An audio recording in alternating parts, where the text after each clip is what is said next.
Hi guys, magandang hapon sa inyo lahat guys. Mga idol, magandang hapon sa inyo ng Sabado. Kumusta kayo ngayon? O yung ating mga balatirs dyan sa Davao, Jigibara, Boss Jigibara, Boss Dada at Boss Banatbay, kumusta kayo dyan sa Davao? Sana po patuloy tayo nag-iingat at lagi tayong ingatan ng poong may kapal. Mga DDS supporters, mga DDS vloggers, sana po ay tuloy lang ang laban.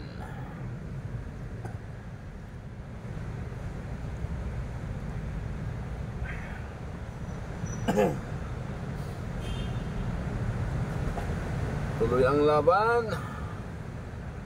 Kahit hirap na ang buhay, talaga naman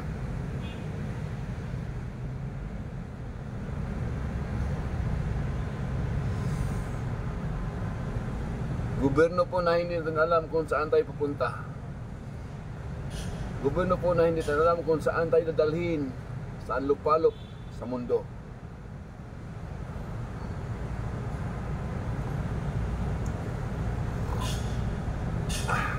Hindi natin inasahan na ganito ang klaseng gobyernong kalakaran sa ating lipunan.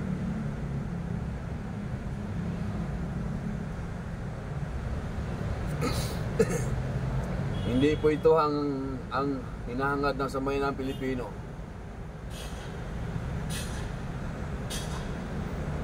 Ang inaasahan po ng sambayanang Pilipino ay ang kaginawaan, kaunlaran at katahimikan at malayang mamamayag ang mamamayan.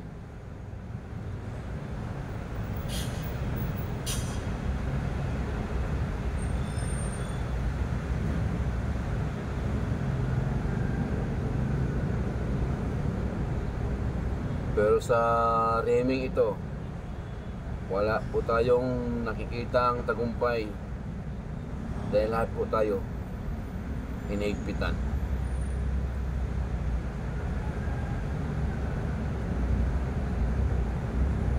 Yun namang mga supporters ng Marcos, wala ba kayo nakikita sa kalakaran? Ano po ba ang nakikita niyo ngayon sa reming ito? May maganda bang dinodulot? May maganda bang ginagawa para sa bayan ng Pilipino? Bakit kayo kapag nag-comment kayo akala nyo nagtagumpay ng Pilipinas sa kahirapan? Bakit ba kayo mga baser? No? Hindi nyo nakikita ang katotohanan.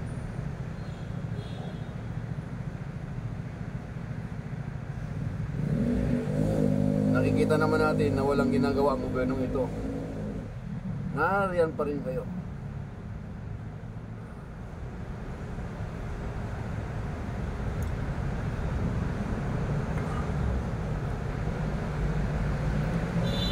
Patuloy pa rin ninyo pinagtanggol ang gobyernong ang Marcos na ito. Namulat sa purpapo, mula sa tatay hanggang sa anak, puro ayuda na lang po ang ginagawa kasi wala na po silang magawa dahil nakawala na po pera ng gobyerno. Puro ayuda na hindi na malaman kung saan banda nagbibigay ng ayuda.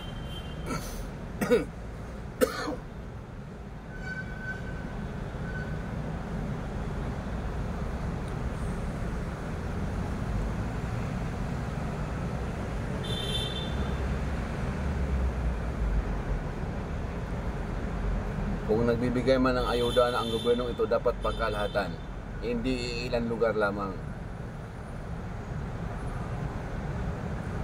Bakit maraming million people ang hindi na alam kung saan ang ayuda?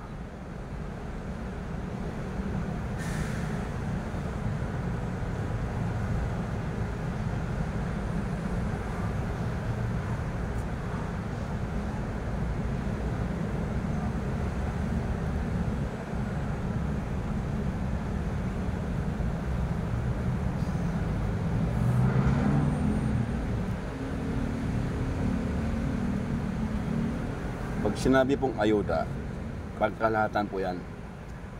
lahat ng mga mahihirap makakatanggap.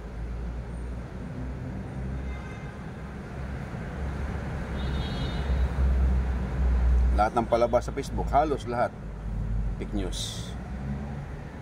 Katulad ng mga sinasabi nilang nagbibigay sa mga estudyante.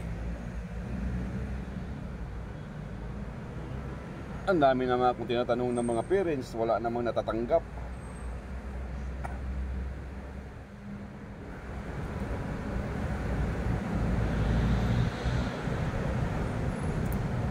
Pinapakita nila na yung mga ayuda na pinamimigay, wala naman kami natatanggap doon sa ilang area na ating napupuntahan.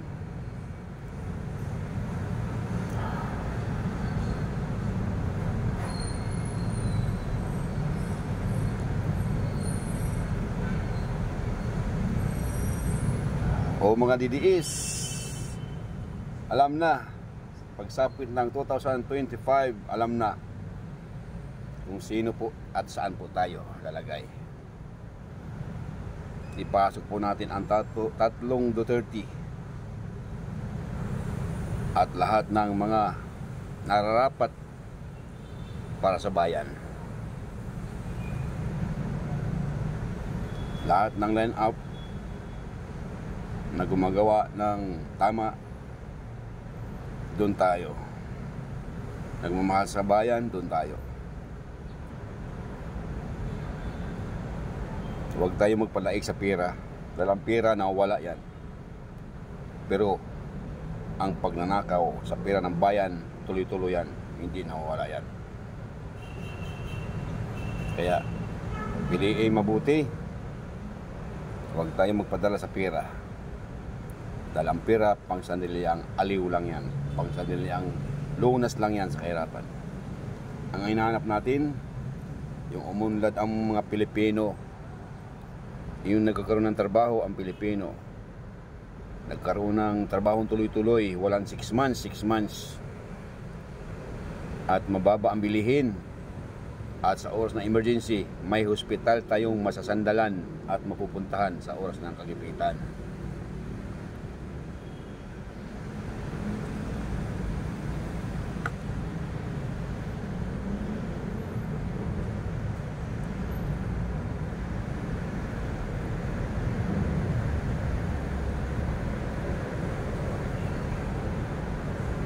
Piliin po natin ang matitinong tao, yung totoong tao para sa mga mahihirap o sa pangkalahatan sa buong sambayan ng Pilipino.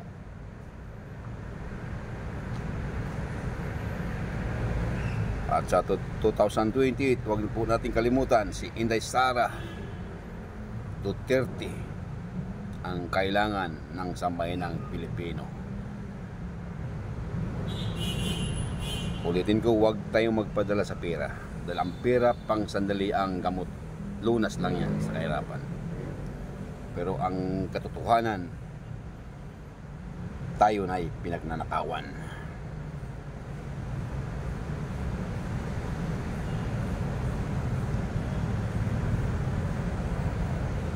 O yung mga Banateros, Boss Banatbay, Boss Dada at Boss Jiggy Bara, Boss Oli, at sa lahat po ng Banateros groups, sa lahat po ng mga legit Banateros supporters, DDS legit supporters, mabuhay po tayong lahat.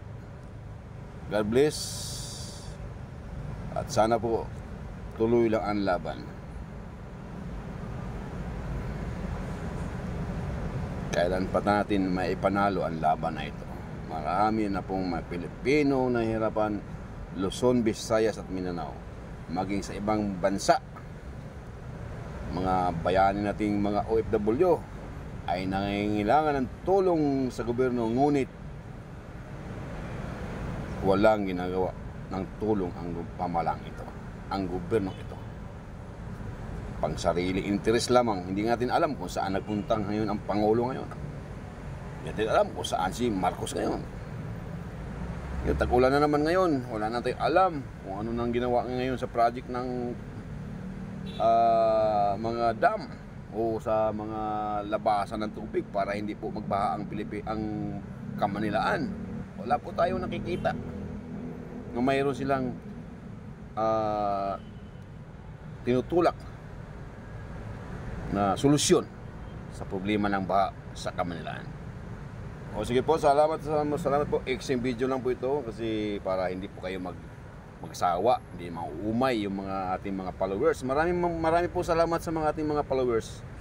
Sa ating mga viewers, huwag kalimutan i-subscribe po ang Chris M TV sa YouTube channel at mag-like at mag-comment at i-share po ang ating mga videos sa Facebook page at sa YouTube channel natin. Maraming po salamat sa inyong lahat. Mabuhay po tayong lahat Pilipino. God bless sa inyong lahat. Amen.